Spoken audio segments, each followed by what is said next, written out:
Now, before I get to my $9,000 in dividend payouts, I want to first show you this. This is a $29 payout. And at first glance, you might think, well, this looks kind of silly. And why are we focused on $29 when the title of the video is $9,000? Well, here's the deal. If it wasn't for this $29 dividend, those $9,000 dividends would have never happened. And that's the key point. And I'll show you this. We're going to go into my portfolio in just a minute and I'll show you the $9,000. But first, we got to talk about the fact that we're sitting here on the verge of people who have not yet started investing.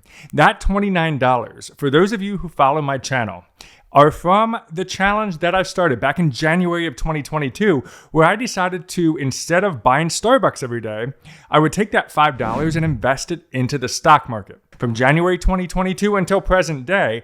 And that $29 is simply a dividend based on small little consistency over all that time. When you start making more money, when you have more money to invest, you can then scale it up to make more money and make more dividends. I got paid $9,000 in dividends, but it doesn't matter. Now, why am I saying that? Because I want to share with you some key points that you should know, whether you're a growth investor or an income investor.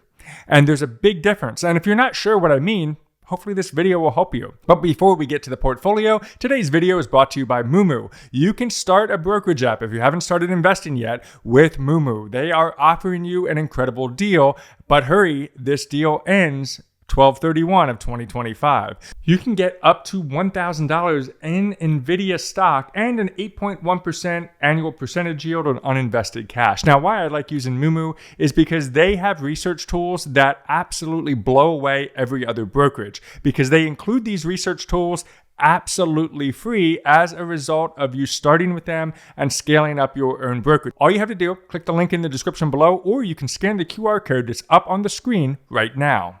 Now, let's talk about the portfolio. This portfolio is comprised of $900,000. Oh my gosh, so close to $1 million, yet so far away. But the portfolio mix is based on a variety of things. We're talking about the total stock market index, which is all 3,000 stocks made up of the United States. We're talking a little bit of the S&P 500.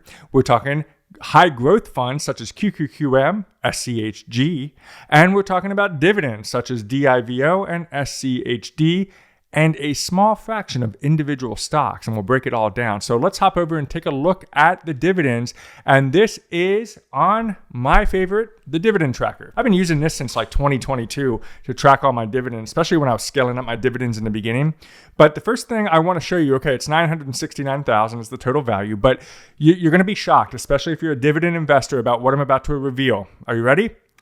The dividend yield is only 0.91%. Now, if you're a dividend investor, that's going to look awfully low to you, 0.91%, but I'll break it down in just a moment. So if we look here, the annual net income is at $9,236. That's amazing. And you'll see a bulk of that actually happens at the end of the year. In December, look at that, $2,140. Typically, you're going to get the most amount of dividends paid out in this month. So $2,140. Now, if I go to the payout calendar for the future ahead, if I go here on the left-hand side of the dividend tracker and click on payout calendar, have a look at this. Here are the upcoming dividends before I show you what I'm investing in that either bring this up or bring this down. You can see December, as we talked about, is $2,000. And then in January, do you see how that drops? Because it's the beginning of the quarter. It drops to only $110. And then $112, and then $466 at the end of the quarter. And then quarter one has a spike of $1,000. Now, this is looking forward, so it looks like it's going to be a great year ahead. Now, keep in mind, as I continue to invest, as I continue to reinvest dividends, these numbers will keep going up as the year ticks on. And this automatically happens as long as you keep your details updated here in the dividend tracker. And it's up to you. You don't have to use a dividend tracker. You could use whatever you'd like. But what I like is this is focused specifically on dividends and how that all works. But going back here, this is our big debate. 0.91% dividend yield is low because right now I'm a growth investor. You may be a dividend investor, so in that case, you're going to want that income to be much higher and therefore that dividend yield to be significantly higher than what I have mine at. Right now, at my age, I still have years on the horizon. I don't plan on retiring until I'm in my 60s, so I don't need to rely on income just yet. My goal is I want my portfolio to grow big so I can be financially independent to be able to do whatever I want whenever I want. But dividends alone aren't going to do that for me. I need growth and I need massive growth. And let me show you an example of this. In my Moomoo portfolio, so I'm going to break it down into my Moomoo portfolio specifically. For those of you who follow my channel, you know I'm doing a $50 per week investment into both AMD and NVIDIA. And this is what it looks like right now, thanks to this website. So I have 2,300 so far, not a whole lot in this particular account. But look at my dividend yield, 0.01%. And that means that my annual income is a whopping 24 cents. Now, the point here, though, is we're talking about AMD and NVIDIA. These are two growth-hungry companies. So remember that dividends, when they pay out, the company is taking a portion of their profits and paying it to the investors. These two companies, because they're investing in the AI chip war, because they're focused on massive growth, they don't have time nor money to pay any dividends. Right now, they reinvest any profit that they have back into the business to continue to grow it. But therefore, we expect the stock price to grow significantly. And in some cases, and I'm about to show you a really cool case example, in some cases, it's going to beat any dividend paying fund. And that's something that you need to hang on to. I'm going to show you a graph that might make a lot more sense when we talk about growth versus income. Just a really quick plug for the Dividend Tracker. This isn't sponsored by Dividend Tracker, but I just want to point out, here's my stash portfolio. I started with stash back in 2018. But when you go and you get the Dividend Tracker and you upgrade to premium, you can actually link your accounts and it'll automatically update for you. So this is kind of nice because anytime my investments go up or down, the Dividend Tracker is automatically calculating all this for me. So I can just come in here, take a look at my dividend yields, take a look at my total like I shared with you earlier, and see how I'm progressing toward my goals. So if you're interested in that, you can click that link in the description or scan the QR code that's up on the screen right now. But let's hop to the interesting part of this whole thing, and that is the case study. I'm going to hop over to Seeking Alpha, and I'm going to show you a couple funds that are really important to consider. So let's hop over here. Now, on the surface here, we're only going to look at price first, and then I have a big warning. We're looking at the last 5 years. So your investment from 5 years ago in something like QYLD actually returned a negative amount. Your investment back in 2021 is now worth negative 22.89%. If you hop to something like SCHD, Schwab's popular high dividend account, it grew by 29.8%, a lot better than QYLD. O, which is O Realty Income. This is an individual dividend stock, but a lot of people love this one. That grew by negative 8.13%.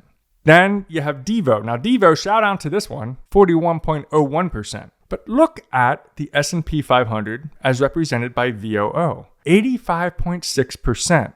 The total stock market, which is all 3,000 stocks in the United States, grew by 75.33%. So looking at a year of 5 years in price return alone, both VTI and VOO crush it. You're going to make more money. Your portfolio is going to be higher than it is with these dividend paying stocks. That's why it's always important to know what is your financial investment journey and what is your goals. Because those goals are going to be what determines, do I need to just stay put with income alone or do I need to focus on growth? But there's a key factor here. If you're ever going to go on something like Seeking Alpha, which this is all free, you can do this yourself, and you chart it and you put all these things in like I did today, please make sure you do one important thing when you compare dividend stocks. We're going to go over here to metrics and we're going to click on that. And I want you to X off right here where it says price return. Get rid of that. Instead, come to performance, and then we're going to select total return because we're going to assume that all of our dividends that pay out are going to be reinvested. This gives you an actual example of the comparison of dividend versus growth stocks. So I update the chart, and now we're looking at a little bit of a different story. So now we have QYLD up 43.8% in the last 5 years. You have SCHD up 54.83%, O at 21.93%, and Devo, shout out again, at 80.16%. But look at VOO, a nearly 100% return on your investment from 5 years ago. VTI at 88.14%. Let me add one more favorite that I have, which is QQQM. If I add QQQM, which is my growth ETF, that is 106.61%. So if we were two people and you decided to go all in on something like SCHD because you love getting paid dividends every quarter, and I go all in on QQQM, my dividends are going to be next to nothing. I'm not going to get many dividends, and you're going to laugh at me for that. You're going to get a ton of dividends. But at the end of 5 years, if we look back and we compare what we just saw, there's a big difference between the fact that I now have 106% improvement on my initial investment, whereas the SCHD person only has an improvement of 54.83%. That's the critical part of knowing what your investment journey is all about. So the beauty here is you have a choice to become an income investor or a growth investor based on your personal financial goals. Remember that growth isn't always sexy. There are years such as 2018, 2020, and 2022 in most recent terms where it was very volatile and you see your portfolio just totally drop. And that's very scary. And that's where income can be helpful, especially if you're in retirement age, because it's a little bit less volatile. It's paying those consistent dividends no matter what. And you can at least relax knowing that you have that income coming in versus a wild roller coaster ride. But if you're young, let's say you're 18 years old and you're a massive investor, but you're only investing in dividends, you might want to look at that again. So yes, I got $9,000 paid out this past year in dividends. Yes, it feels awesome, but that's not why this works. Why it works is the growth underneath it. I like dividends because they keep me motivated, but I like growth because it keeps me wealthy. Now, I have a question for you, and this is a critical question. Do you want me to dive a little bit deeper? Do you want me to go into why I focus on growth versus dividends and some very key factors that you need to know? If you do, just comment down below. And if there are enough comments, I'll come back and I'll do that deep dive video. But at the end of the day, I got paid $9,000 in dividends. It doesn't matter. What matters is my future growth and consistency in investing month after month, year after year, until I hit my financial independence goal, in which case I can then live off my portfolio. So let's keep building our Sharpe money. Check out this video next, and we'll see you on the next video.